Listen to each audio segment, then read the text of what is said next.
Hi, hope you're all well. Sitting in the sunshine, a place which I never thought I'd be 4 or 5 years ago when I was really ill. I didn't think I had long to live, to be fair.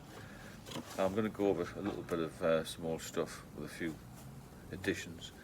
Um, when I was taken into hospital 2019, I was very, very ill and thought I had liver issues in the acute medical ward, and I had ascites fluid with spontaneous bacterial peritonitis.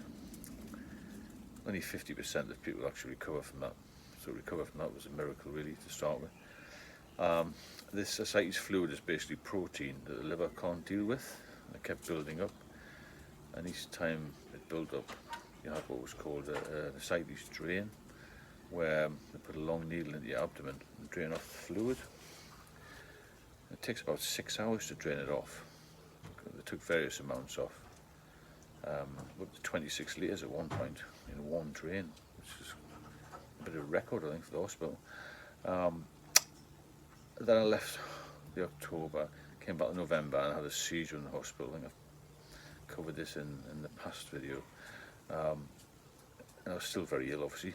Got over at Christmas 2019, and then in the January of 2020, I deteriorated again, and my weight went to about 9.5 stone. I'm 6'3", so you can imagine what I was like. A lot of muscle wastage with this huge stomach. In 2020 I was admitted again, and I was told later that was the most ill that I'd ever been. You'll see on the thumbnail a photograph of how ill I was and how much weight I'd lost.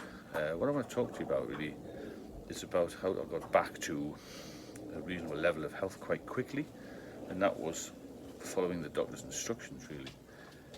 And another thing you've got to follow really, I saw a nutritionist in the hospital, and she guided me through basically what I had to eat, and then the exercise program. But you have to start eating a very clean diet.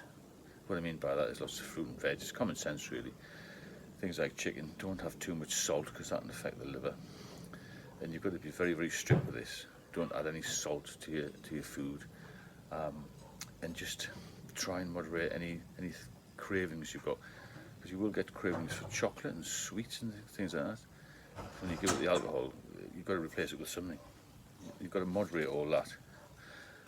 So over the next sort of year, I was still going for these ascites drains every 3 weeks, and that became a bit of a task, to be fair, because I used to have to get up at 5 in the morning, because to get picked up by the patient transport service and would take me to hospital and start this drain off about 8:30. You were alone in a room, no TV, no radio, nothing, not even a phone signal. You had this huge needle in the abdomen just draining off the fluid. That was all sorted in the end, but what I'm mainly trying to push here is the nutrition side of things. When you eat properly, your body tends to recover. If you're lucky like I was, plenty of fluid, plenty of water, diluted drinks, diluted orange, blackcurrant, that sort of thing is good for you. Not particularly fruit juice or anything like that. Chicken and fish, as many veg as you can get, and fruit. And just try and get yourself out for a walk, because initially I was, going back sort of 3 years, I was in a wheelchair, would you believe, for quite a lot of the time, and I couldn't walk properly. And I was told by the consultant, get up and start to walk a little bit, which I did. But it was hard, I felt dizzy and I felt uncomfortable, because when you've been in hospital a lot, you just tend to lie. I know they try and get you up and out of bed, but you don't do any exercise really.